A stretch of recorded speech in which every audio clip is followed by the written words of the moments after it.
Ashley Tisdale's article about celebrity mom group drama honestly couldn't have come in a better time for me personally, because I have been planning this series for a while. We are going to talk about the It's Totally Raining Teens Vanity Fair. Specifically, we are going to talk about the cover girls, of which there are many. This is only half of the cover, guys.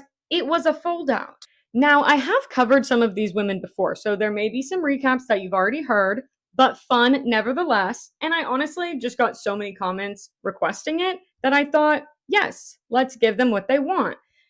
I'm here to deliver. Standard disclaimer, of course, that this is really not that serious, okay? We are talking about the years of 2003 and 2004.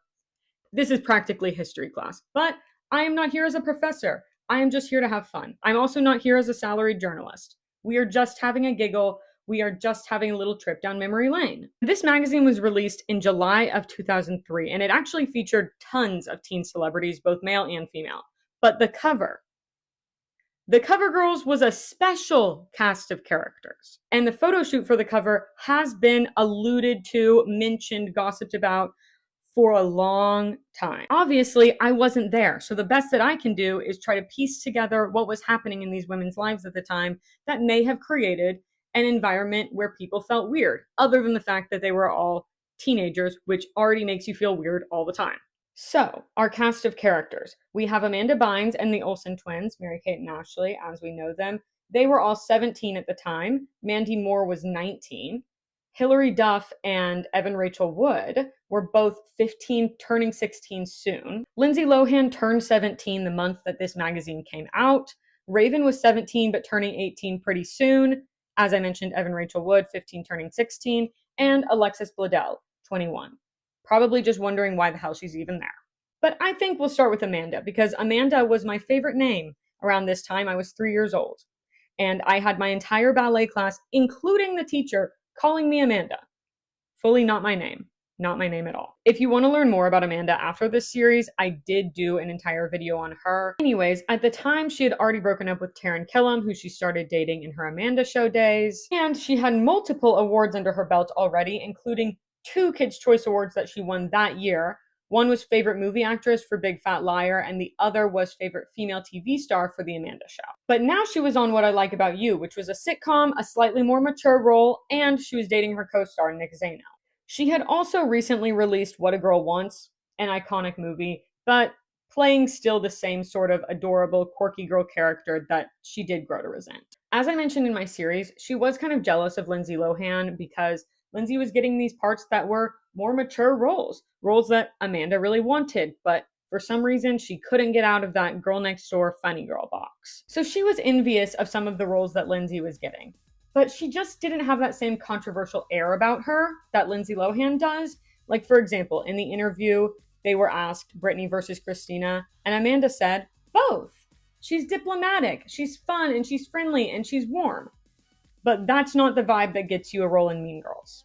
In her interview, she also said that her pet peeve was people who are fake, which was a pretty commonly used answer among these celebrities. At the very least, Raven, Lindsay, and Mandy also gave that same answer. And yes, I did use this photo of her with Hilary Duff on purpose. This magazine cover was not the only thing that they had in common, but we'll get there in a minute. Because first I want to talk about Evan Rachel Wood. She's honestly the celebrity that I had the least knowledge of going into this. She's been in lots of stuff, but I think at the time her most recognizable or her biggest work that she had done was in Practical Magic. And when the Practical Magic reboot was announced recently, she said that she offered to do it, but they said that they were going to recast her. And it seems she was overlooked at this time as well. She said that all of the other girls took way too long in their fittings, so she was essentially just thrown into an outfit that she didn't want, didn't feel comfortable in, and essentially told to shove it. I don't know, that makes me so sad to hear. Anyways, just a month after that, her movie 13 was released that she did with Nikki Reed. Yes, Nikki Reed of Twilight fame, married to Ian Somerhalder, that Nikki. In the interview for this cover though, when asked about her number of Juicy Couture outfits, she said, never heard of them. And when asked to decide between Britney and Christina, she said, Alanis Morissette. She also said that she loved Daria and was reading Lolita. And I'm just going to say it, I think she should copyright claim me and many others for the pretentious Tumblr Girl 2014 aesthetic. She clearly was the inspo board, and that's my bad. I didn't realize. Okay, now let's talk about Hilary Duff. Strangely, I have not made a series on her, but I honestly really should Why haven't I done that yet? Her answers were pretty basic. She just said she likes David Beckham, she likes Princess Diana, bit of an Anglophile. She also likes Juicy Couture and Louis Vuitton. LOL, me saying that she's an Anglophile because she likes David Beckham and Princess Diana, two of like the biggest icons in history. Yes, yes.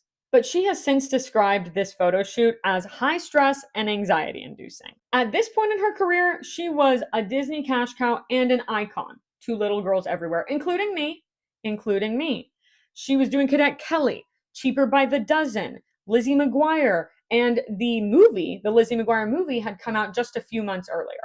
That role in particular won her the Teen Choice Award for Breakout Star in 2003, and later in that year, she was named Rolling Stone's Teenager of the Year. And on top of all of that, she was also gearing up for the release, promotion, and tour of her iconic album Metamorphosis, which came out just a month after the magazine did. And she did win a Radio Disney Award for Best Song.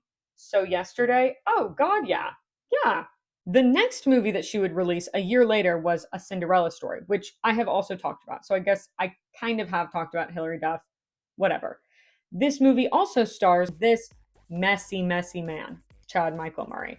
I really, really want to do a series on him, to be honest. There's a lot of mess. He played Hilary's love interest in A Cinderella Story. But before that, wouldn't you know it, he had just filmed a movie with another girl on set, Lindsay Lohan. That movie being Freaky Friday, of course. But that wasn't the only man she was sharing with Lindsay, because of course, Aaron Carter was also in the mix. I'm sure many of us already know that. Aaron Carter was always in the mix. Aaron was also a teen star, and he had been dating Hilary on and off for a couple years. They broke up officially in 2003, but at this time, I believe they were together. And he was the spark that ignited the tension between Hilary and Lindsay. So let's discuss it. First of all, I will say that Aaron has passed away, and since then we have gotten some bits from an unreleased memoir. There were some bits about his relationship with Hilary, but not ones that I think I can share here. So that's something you'll have to go look up for yourself. But we did also get some new information that I will share with you, which is that he also dated Amanda Bynes. According to him, she was his first girlfriend. But back to Hilary. According to Aaron, they started dating when they were 13. So this is young love, potentially first love. Famously, very dramatic. So I'm sure you can imagine how it felt when after a year and a half, he said he got bored and made the switch to Lindsay Lohan. But he didn't date Lindsay for long, and him and Hilary actually got back together in April of 2003. Spoiler alert, he cheats on her not that long after that. But I do think they were together at the time of this shoot, as evidenced by in his interview, because yes, he was also in the It's Raining Teens issue. He just wasn't a cover girl. He listed his celebrity crush as Hilary Duff. Very smooth. So clearly there were already some hard feelings between our girls Hill and Lens, already not feeling great. But they were going to go ahead and fan those flames. Yep, because they're teenagers in Hollywood and it's fun. I don't know if it was fun for them per se, but it was definitely fun for somebody because those flames were being fanned. So now let's talk about Lindsay. I have already done a whole series on her as well, which you are free to view at your own discretion.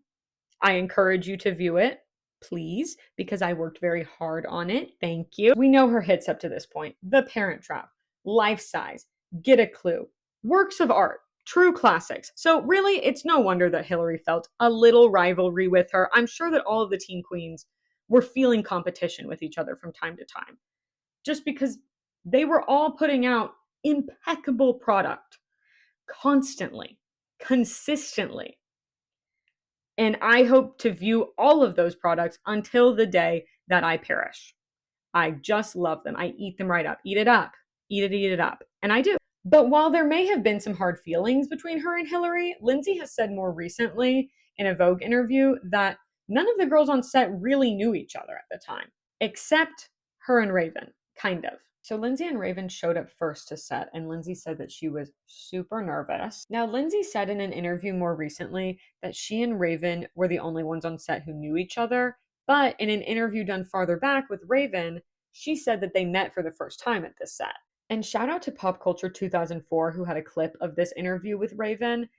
They also have tons of other good clips. I'm thoroughly entertained. I struck gold finding that account. I highly recommend. But anyways, I'm going to go with Raven's account since it was closer to the actual event. So let's say that they met at the set. Raven said that her first impression of Lindsay was that she was cool, and she also thought that Lindsay was from Atlanta because of the way she was proportioned and the way she acted. Please note also that Raven was doing an hourglass shape with her hands as she said the proportioned part. And she also apparently told Raven, yeah, I eat, which was impressive to her, as it is to me for the early 2000s. But the 2000s diet culture came for her, as it did for many actresses. And it got to the point where when she did SNL in 2004, Amy Poehler, Tina Fey, and Lorne Michaels all had like a very serious discussion with her about it. But with no smooth transition, we do have to get back to Raven and Lindsay meeting at the photo shoot. And since they both were not planning on going to college, they decided that they would be roommates. Apparently, Lindsay never actually fully moved in though because she got really busy with work. According to Raven, she just like showed up a few times, paid her rent for a year, and kept a bunch of her clothing there. And Raven swears that she did not wear any of her clothes. I wouldn't blame you if you did, girl. When my sister moved to college, I considered everything in her closet to be mine. That was my property. Talk about the origin of the thrifting in my sister's closet series. Yeah, I was thrifting big time, even when I was in college. You know, occasionally I just helped myself. There were some bad times with that, but you know what? I'd do it again. But enough about me.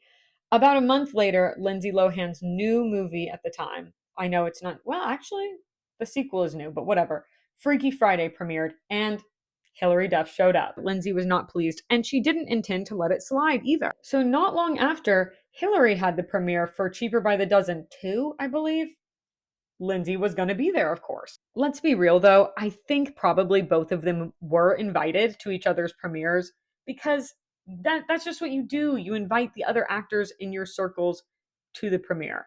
I think they just didn't expect the other to show up and were annoyed that they did. But at this premiere, Hilary allegedly threw a little bit of a fit. A little bit of a fit in which she and her mother tried and failed repeatedly to get Lindsay kicked out and then ended up leaving early because they couldn't. And then Lindsay Lohan's love interest in Freaky Friday, Chad Michael Murray, as we know, was then cast in A Cinderella Story with Hilary Duff as her love interest. And you might say, he's just an actor getting gigs. He probably would say that too. But for these girls, it's serious. And the rumors were that Lindsay was calling him and talking shit about Hilary to him. And if you thought that that wouldn't get back to her, that gossip, you were born yesterday. Of course it did.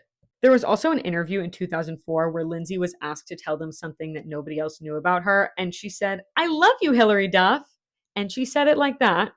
Okay, it was clearly facetious. Also, there was an SNL skit about them when she was on SNL.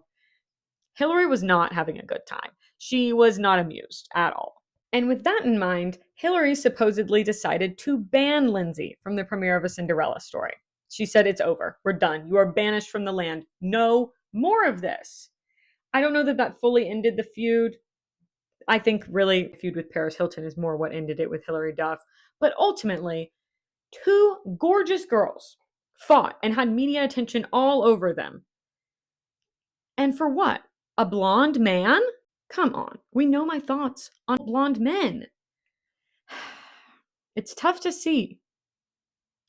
And sorry to my stepdad, who may see this and is a blonde man. You know what? Blessings. Oh, and also, in her interview portion for the It's Raining Teens, when asked her celebrity crush, she said Ashton Kutcher. Ironic considering that she dates his co-star Wilmer Valderama the very next year, which that's its own kind of ickiness. I simply refuse to go into that right now. If you want to be informed on that, please go watch my series. I don't want to ruin my night. Now let's move on to someone I like, Miss Raven Symone. This is another person that I really need to do a series on. I do not know why I have not covered her yet. Obviously, she was a Disney princess. And I mean the corporation. Although, hey, Raven as a Disney princess, I think let's get that in the works. I kind of think that's genius. But anyways, they loved her. Believe it or not, though, Cheetah Girls had not even been released when this photo shoot came out. A month later, our world changed for good. And I do believe it's been changed for the better. She did still have multiple credits at this time, though. She went on tour with NSYNC when she was 13. She was in Xenon, a favorite of mine, Dr. Dolittle, and of course, That's So Raven, which was brand new to Disney Channel and taking it by storm, as well as my heart. And soon to be the most watched show on the channel. Before all of that, though, she was on The Cosby Show. We're all thinking collective thoughts, and you know what? Raven was a child star, and I just hope that she is okay. Moving swiftly along, Raven was definitely more low-key than a lot of the other stars on set, a lot of the other cover girls, and she's acknowledged that more recently in a Vanity Fair interview. And she also talked about how she kind of had some imposter syndrome, not on the business side, because she was a powerhouse. She knew it, everyone knew it. It was just fact. More on the personal side, she was feeling a little bit like she didn't feel like she belonged with some of these girls. But while she might have been less out and about in the public eye, she was definitely still up to stuff. So she has apparently known that she was gay since she was about 12, but at this point she was fully closeted. She was taking the proactive approach, so to speak, actively trying to like boys. And sometimes you try your best, but you don't succeed. And I will say that Orlando Brown, who played Eddie, has since said that they were doing some experimenting together at the time. He was helping her with her proactive approach. He was a peer mentor. Raven has never confirmed or denied this, though, so honestly, I don't know if it's true. On the one hand, I don't think it's an outlandish idea that two teen co-stars would be perhaps intrigued by each other. On the other hand, though, Orlando has said a lot of things. He said a lot of things. He definitely likes shock value, and he's also had issues with substances. So it's hard to say that his claims have 100% accuracy rate. She also was reported to be dating Jonathan McDaniels around this time. He played her love interest on That's So Raven. I can't remember his name for the life of me right now, but you see him. Maybe you remember it. However, that claim is also up in the air. I mean, I wouldn't be surprised, but we don't have confirmation either. Regardless of whatever was going on in the dating life, though, she has said that at this point her image was very tightly controlled, as you would expect, to be honest, with a Disney Channel star, and her bucket list was finish at 18. And if you recall, I said that her and Lindsay became roommates because they both weren't going to college, but she did eventually go to college and left the industry for a while. And that's when she came out for the first time because she wasn't in the spotlight anymore. She felt more free to be herself. And a little fun bit of her Reigning Teens interview that I want to call out, they asked her what kind of phone she had, and she said, Sprint with a camera. She had to let us know she had a camera phone. Call it out. Give us a little brag. It's 2003 and you have a camera. In your phone. Moving on to the Olsen twins, Mary-Kate and Ashley. You know them, you love them. Maybe you don't know them, then you should go and watch my series about them. But you probably know them and you love them. And at this point, they had already released most of their movies. The Challenge came out this year. This one is not my personal favorite. We all know that my personal favorite is The Hotel Whodunit. And I watched it numerous times. Spoiler alert, it was The Parrot. And in this year, they were filming their last movie together. Mary-Kate would have some other acting roles separately, but this was the last time that they filmed together. New York Minute. Oh, a film for the ages. A film. Yeah, you heard me right. And it had such a profound impact on my young, developing brain. I don't think it can be overstated. I really don't. The neural pathways that were formed, they are strong and they persist to this day. Also, in January of this year, People magazine released their World's Richest Kids issue, which featured them on the cover, which to them, I think, was the equivalent of like a crisp slap to the face.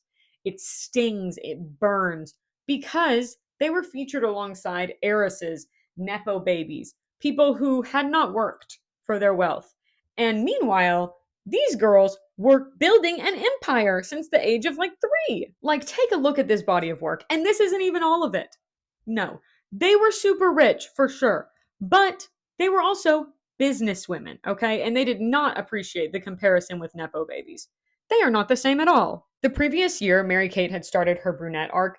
Yes, I can tell them apart. Show me any photo of these two and I will know which one is which. Mary-Kate had started her brunette arc. She had also started dropping weight pretty rapidly. That had a lot of people talking. We know the media wouldn't shut up about it. And in 2003, her iconic witchy boho aesthetic was beginning to grow tentacles. It was coming for us all, and it was about to wrap around your neck and grip as tight as it could. And she also started dating David Katzenberg, whose father is the founder of DreamWorks. Ashley was still dating Matt Kaplan, whose head got cut off in this photo. My bad. That's my bad. However, I didn't really know who the hell he was at the time when I filmed their first series. And now I know him to be Alex Cooper's husband. Who would have thought? And speaking of Ashley, in her interview section for number of Juicy Couture outfits, she wrote a lot from 2 years ago when they were hot. I mean, it's beautiful. It's elegant work. At the time, their upcoming projects included a Lifetime Network deal, a Walmart fashion line, and also college. Later that year, they were also on the cover of Rolling Stone with the caption, America's Favorite Fantasy. So that's how the adult public was behaving at this time. That's what was deemed acceptable. If I hadn't been 3 years old, I would have been raging. Anyways, I am mad. Yeah, I am mad, okay? But we have to move on. Ashley listed Brad Pitt as her celebrity crush in all categories, straight down the ballot. Mary-Kate, on the other hand, listed Heath Ledger as her favorite pretty boy. Yeah, check my notes. Favorite pretty boy. And listed Andy Roddick as her celebrity crush. Now highlight that name. Give it a little highlight, whatever color you want, and bookmark it for later. Next in our lineup, we have Alexis Bledel, of course, very famous for Gilmore Girls. Also from my hometown. Hell yeah.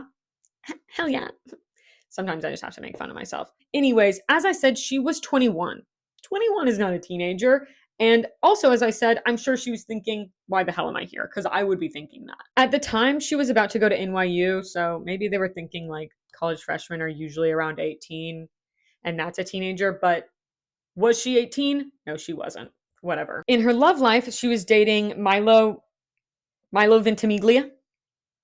I said that as fast as I could, just in case, because I'm pretty sure I'm pronouncing it wrong. So just assume that I'm pronouncing it the way that you pronounce it. And you're right.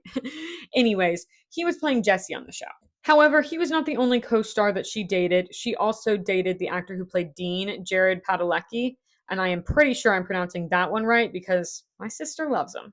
So I'm sure that made set a lot of fun. And she's standing right in between them, and she's making the face that I would make if I was standing in between my current and ex-boyfriend.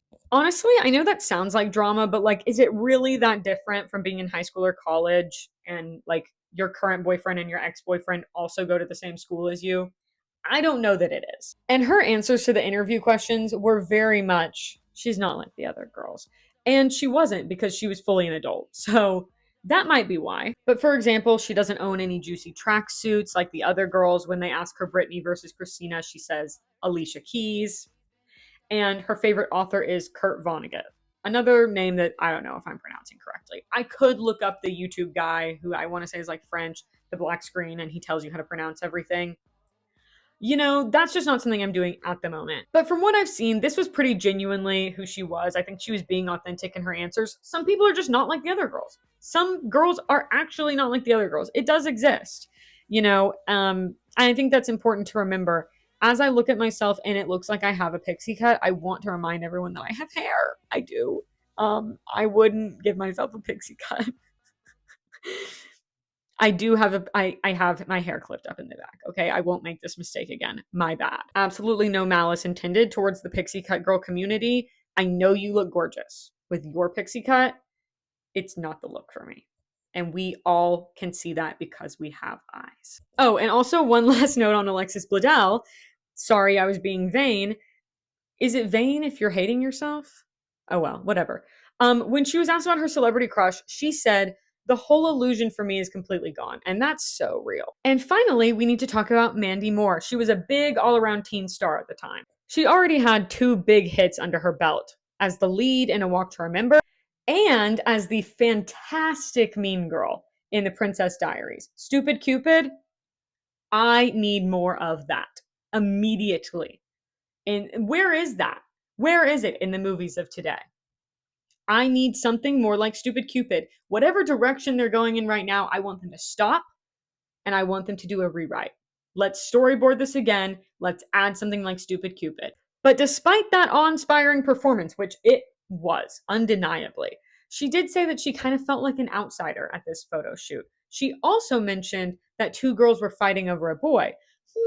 I wonder who it might be. Aaron Carter. Yeah. Of course, Mandy didn't have any problems. She was on Easy Street because she was working with God's gift to us, Anne Hathaway. That same month, she actually also had a movie come out, How to Deal. I have not even a single memory of this movie existing. I was shocked to find that it did. And it's not just because I was 3 at the time. Trust me, I have seen many a movie from 2003, okay? I just was unaware. She also won a Teen Choice Award that year for Best Crossover Actress for Music and Acting. Yeah, I don't think enough people are talking about how Mandy Moore also makes music.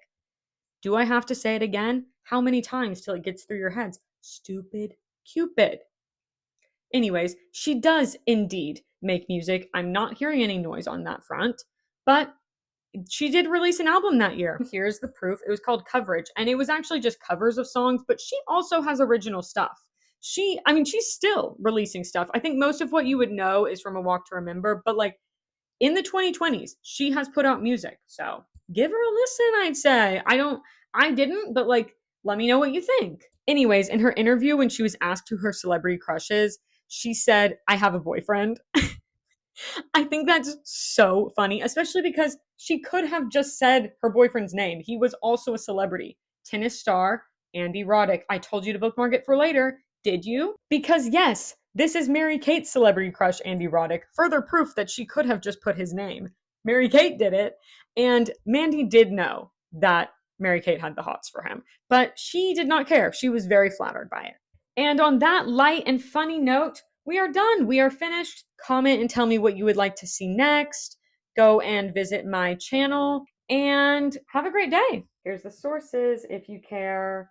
Also, just generally the Wikipedia pages for the list of their awards. That's where I get that.